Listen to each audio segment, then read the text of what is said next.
Hello everybody, welcome back to HardReset.Info channel. In today's video, I'll show you how to easily change the color on your Hyundai TV.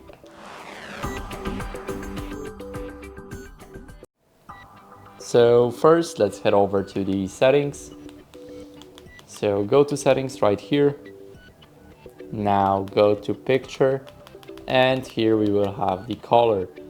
So we can change it either to the right by clicking on the right arrow on our TV remote or the left arrow right here, as you guys can see. Now let's click OK to save the changes, and that'd be it. So I hope this video was helpful, and if it was, then leave a like, sub, and a comment, and I'll see you in the next one.